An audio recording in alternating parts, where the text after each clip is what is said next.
Ένατο Πανελλήνιο Συνέδριο Νέος Παιδαγωγός, Αθήνα, 6 και 7 Μαΐου 2023. Iakovos Tsiplakides. Τίτλος εργασίας: ICT and WebQuests in EFL settings. Introduction.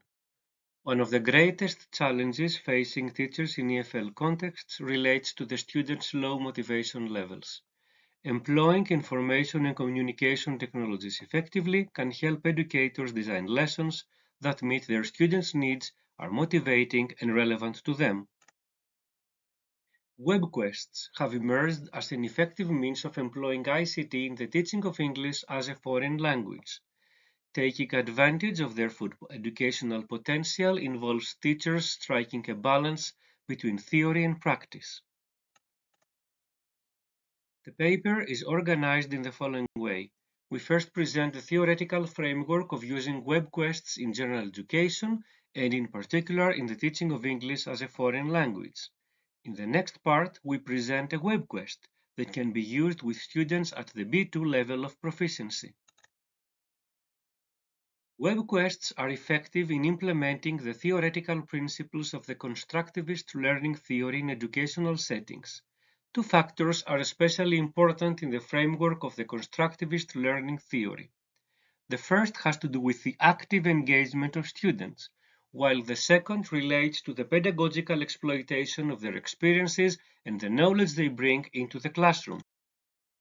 Concerning the theoretical underpinnings of WebQuests, we could say that the constructivist learning theory proposes a student-centered framework that promotes their initiative, cooperation, and interaction with their social and physical surroundings.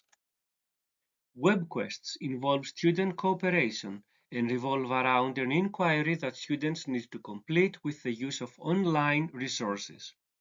Effective WebQuests are designed in such a way as to require students to use information and data from the web in creative ways and to analyze, interpret, assess, and synthesize this information. The beneficial outcomes are the following. They can create teaching and learning environments that are built around the students. They also promote cooperation among students, develop creativity, and promote the development of the students' critical thinking skills. Research has also shown that, in relation to the reading skills, WebQuests can foster the development of reading comprehension, and they have the potential to foster the natural integration of all the language skills. They are also user-friendly, since they incorporate the element of scaffolding, which means that students are provided with constant guidance and support by the teacher. In relation to the steps we follow, they are organized in successive steps. WebQuests usually involve the following steps: introduction, task, process, resources, evaluation, and conclusion. The general context is set in the introduction. The task involves the final product of the WebQuest, while the process includes the phases students need to follow to complete it. The online sources from internet sites, digital articles, encyclopedias, and so on constitute the resources. The evaluation step involves using a rubric with which students evaluate their performance, while the final step, the conclusion, includes a recapitulation, a summing up of the whole experience. Implementation of WebQuests.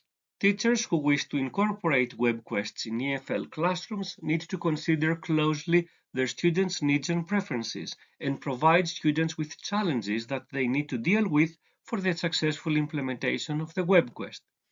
These challenges will ensure that, first of all, the completion of the WebQuest requires some kind of inquiry and student cooperation.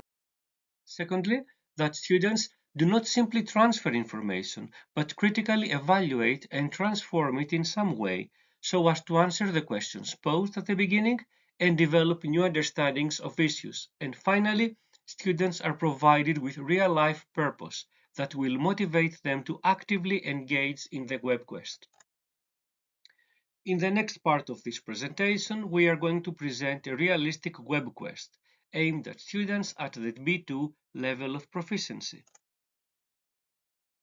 Concerning the structure of the WebQuest, it is designed to be implemented in a period of 2 months. Its duration, however, can change and the scope of the inquiry can be broadened in accordance with a specific teaching context.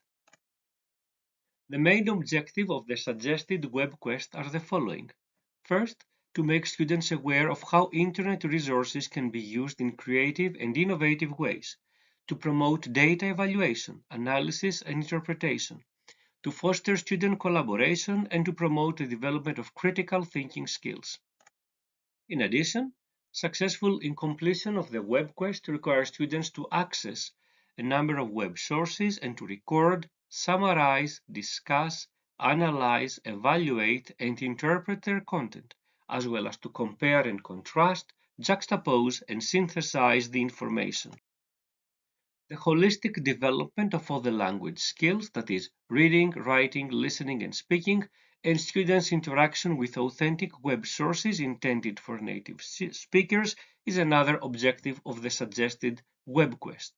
Finally, to offer students opportunities to express their viewpoints and perspectives and engage in meaningful real-life communication. The phases of the WebQuest are the following. The title of the WebQuest is Return the Parthenon Marbles to Greece. In the first step of the WebQuest, the students are presented with a general context. This is the introduction. They are introduced to the following statement. The British Prime Minister stated recently that, despite discussions between Greece and the UK over returning the Parthenon marbles to Greece, the British government does not intend to return them. The next step of the WebQuest, that is the task, includes the description of the WebQuest's final product. Work in groups of 3. Study carefully the material and the web resources provided. Then, write a newspaper article in which to present your opinion. You need to study closely the information and ideas presented in the different web sources and write an article to be published in a British newspaper. It should state your opinion concerning the debate about the return of the Parthenon marbles to Greece. In your article, you need to address the arguments put forward and justify your opinion. In the next step, students can be provided with a choice in relation to the final product. For example, students may create a presentation to be presented at a conference which is held to discuss current developments about the issue. They can also select to create a digital poster to present their main arguments and perspectives on the topic, or produce a podcast with their point of view on the topic. In Process and Resources, the students are provided with a set of web sources they will use to complete the WebQuest and are informed about the stages they will follow, including activities related to one another. The resources include the official websites of the Acropolis Museum and the British Museum, digital encyclopedia entries, videos about the debate, and web articles. The next step, evaluation, involves an evaluation rubric that will be used to assess students' performance. The final step, conclusion, will be conducted in the classroom in the form of a guided discussion between the students and the teacher. During the discussion, they will reflect on their experience with completing the WebQuest. Students will also discuss possible difficulties, recapitulate and assess the whole experience. In conclusion, we could say that incorporating ICT and WebQuests in the EFL classroom can be highly beneficial for students and help them develop communicative competence. It also requires teachers who are aware of the theoretical underpinnings of these innovating teaching methods and are willing to put them into practice and experiment with new teaching methodologies. These are the references. Thank you.